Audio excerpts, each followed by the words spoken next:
Considérant la nécessité pour la commune de Diass de travailler en bonne intelligence pour articuler dans la paix et la concorde les politiques publiques nationales aux enjeux du développement local, convaincus de la nécessité de corriger la trajectoire de développement local actuelle, nous portons ensemble la proposition de candidature de M. Ndione à la tête de la mairie de Diass pour les élections locales prochaines.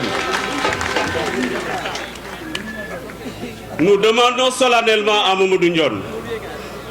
M. Ndione, nous vous prions de vous lever pour exprimer votre acceptation pour cette demande.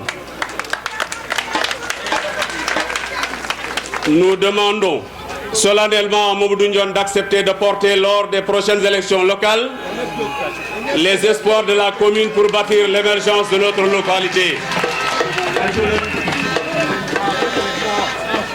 M'a lancé un petit défi.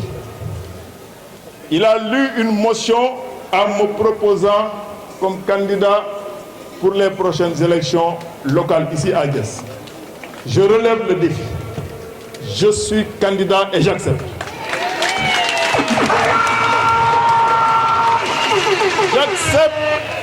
J'accepte pour 2 ou 3 raisons. La première, tout à l'heure, M. le ministre Serigne Gueye Diop l'a rappelé, c'est l'ancrage Benno Bokk Yakaar. Monsieur le ministre, lors de la dernière présidentielle, ici dans cette commune, dans le cadre de la collecte des parrains pour le candidat président Macky Sall, le président avait eu 5 978 parrains. Sur ces 5 978, les 4 154 avaient été collectés par ma modeste personne. Ce qui représentait 70% des parrains du président lors de la dernière présidentielle. Je pense que le leadership de Benno est réglé depuis cette phase de parrainage pour la présidentielle. L'autre grand parrain, c'était Feu Alioune Samba Ciss, monsieur le maire, pour qui nous prions, pour que le bon Dieu l'accueille au paradis. L'autre parrain également est là, présent dans cette tribune. Abdourahmane Niang, il peut se lever. Il est de l'Alliance pour la République. Ça veut dire quoi? Sur les 3 parrains du président de la République, les 2 se sont donné la main. The game is over, comme disent les Anglais. La récréation est terminée, le jeu est fait. Mais nous allons continuer à tendre la main aux autres, à leur demander de venir nous rejoindre. Parce que tout simplement, nous pensons à toute humilité, avoir compris la trajectoire économique et sociale de ce pays, parce qu'ayant compris le plan Sénégal émergent, ayant compris également qu'il n'y a pas d'alternative en dehors de ce plan Sénégal émergent, bâti par un homme de vision qui est le chef de l'État, son excellence le président Macky Sall. Pourquoi j'accepte? J'accepte tout simplement parce que cette candidature n'est pas une candidature individuelle ou individualiste. C'est une candidature collective, portée par des hommes de valeur. C'est une candidature qui va s'appuyer sur une vision. D'ailleurs, pourquoi cette candidature? Cette candidature va s'appuyer sur une charte que nous proposerons à nos alliés. Nous allons en discuter. Mais déjà, souvenez-vous qu'en 2013, puisque je suis un écrivain, j'ai déjà fait 11 ouvrages, je crois, plus 2 autres en chantier, si j'ai le temps de les finir. En 2013, j'avais écrit un livre que j'avais intitulé 20 axes du projet pour tous les villages de la future commune de Diass. Nous n'étions pas encore dans la communalisation intégrale. Ces 20 axes du projet pour tous les villages de la future commune de Diass seront réactualisés en rapport avec nos acteurs, nos alliés, en rapport avec tous les partenaires pour bâtir ce qu'on pourrait appeler une charte au niveau local pour une alternative au niveau de notre localité. Mais d'emblée, je pense qu'en termes d'urgence, il y aura certainement la question foncière. Pape, je pense, doyen Assad, qu'en termes d'urgence, il y aura certainement les problèmes hydrauliques, énergétiques, mais également les problèmes de désenclavement. Je pense, Alndoy, qu'il y aura certainement la question focale et nodale de la responsabilité sociétale des entreprises installées dans notre localité, que nous allons prendre en compte dans un cadre transparent.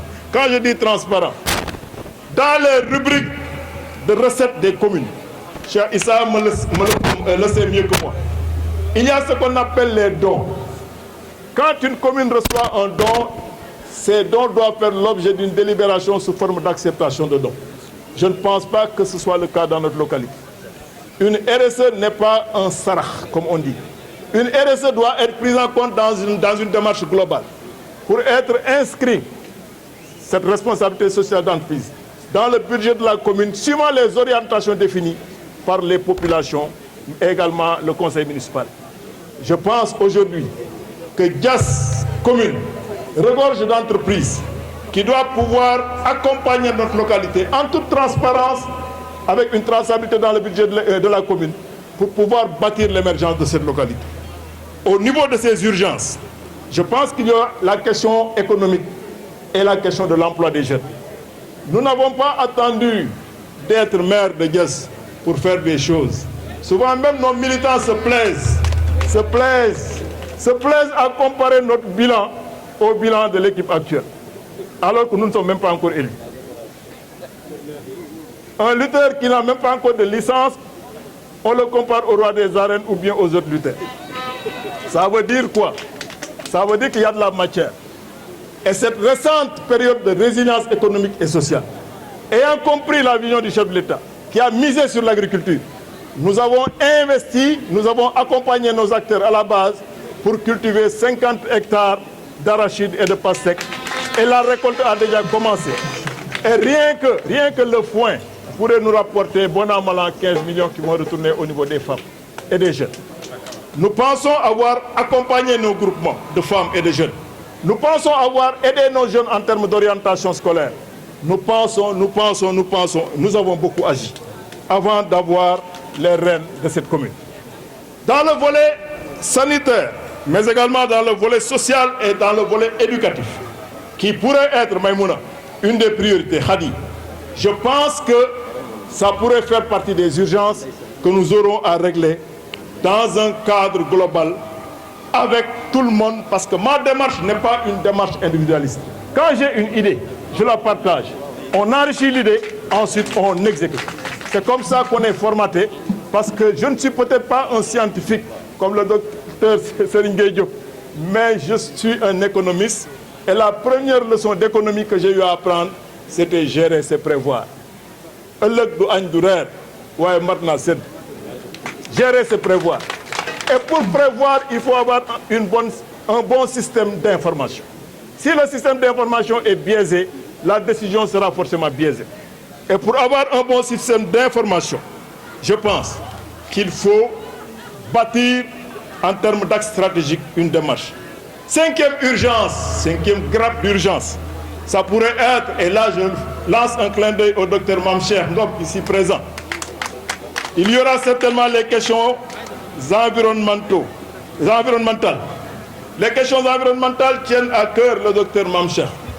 Je pense aujourd'hui que dans le cadre de l'urbanisation irréversible de notre localité, il va falloir faire une réflexion globale, pas de façon populiste, pas de façon politicienne, mais en toute lucidité pour pouvoir expliquer à l'État, parce que la commune demeure un demandement de l'État, pour pouvoir expliquer à l'État certaines préoccupations à prendre en charge en matière d'environnement, pour pouvoir bâtir cette urbanisation en toute lucidité. Et à ce niveau, je voudrais rappeler qu'au niveau du programme 535 du chef de l'État, pour la première fois depuis les indépendances, les questions environnementales ont été prises en charge au niveau le plus élevé. Souvenez-vous, le PSE vert. Souvenez-vous qu'au niveau global, le chef de l'État a fixé la trajectoire. Mais s'il n'y a pas au niveau communal, le réceptacle, si le maillon faible se trouve au niveau communal, ça va être très compliqué pour cette localité. C'est d'ailleurs la raison pour laquelle je partage ce que le ministre Ndiaye Diop a eu à dire. Il faut donner aux sachants la possibilité de diriger, mais les sachants également, en toute humilité, ils doivent écouter tout le monde. À côté de ces 5 urgences, je pense qu'il faut, puisqu'une seule commune ne peut pas travailler correctement pour porter la vision actuelle du chef de l'État, nous pensons qu'il faut aller vers l'intercommunalité. Pourquoi l'intercommunalité? Un projet aussi important que Ndayan, un projet aussi important que l'AIBD, un projet aussi important que la zone économique spéciale intégrée de Diass doit être porté dans le cadre d'une intercommunalité avec Yen, Ndayan, Popenguine, Kermousse, Sébikotane, Sindia et pourquoi pas Ngekhoch. Je pense que c'est cette intercommunalité qui nous permettra de réfléchir dans une approche globale. Le port de Yen Ndayan, qui sera le plus important projet du Sénégal depuis les indépendances, qui sera un port de dimension mondiale, pouvant accueillir des navires post-Panamax, un port qui va avoir des tirandos de moins de 18 mètres. Bon, je m'en arrête là parce que c'est le logisticien qui est en train de parler. Il va utiliser des termes très compliqués. Récemment, j'ai fait un livre qui s'appelle Métiers portuaires. Si vous lisez ce livre, vous comprendrez un peu la complexité de ces métiers. C'est juste pour dire qu'aujourd'hui, est-ce que la commune de Diass doit avoir une vision anticipative par rapport à ce port de Yen Ndayan? I say yes. Je dis oui. Pourquoi?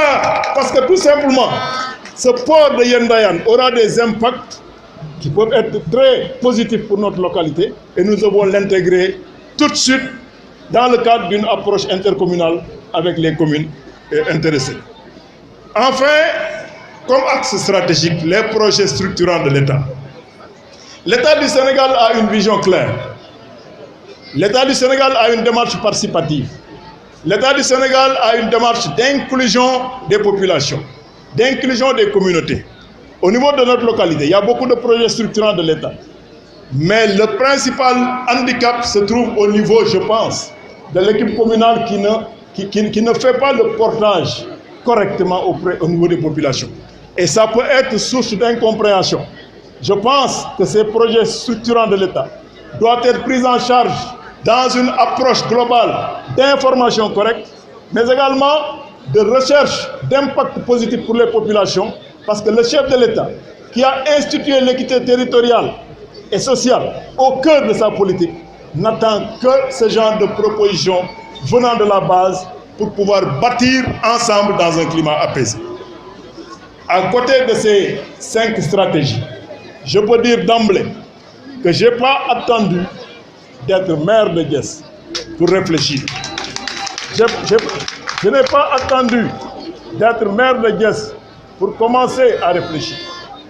Ce document de plusieurs pages s'intitule « Études stratégiques de la commune de Diass ». C'est un document que j'ai commandité. J'ai payé de ma poche. Parce que j'estime aujourd'hui que demain, quand on va s'asseoir entre alliés pour discuter stratégie doyen Hassan, on va aller jusqu'au plus petit détail près. Ce document est en quelque sorte une clé à outils qui peut nous permettre demain de bâtir de façon scientifique. Puisque c'est un document confidentiel, pour le moment, je vais le ranger encore dans ma sacoche en attendant d'en donner la primeur à mes alliés, à ceux qui sont prêts à s'engager à mes côtés.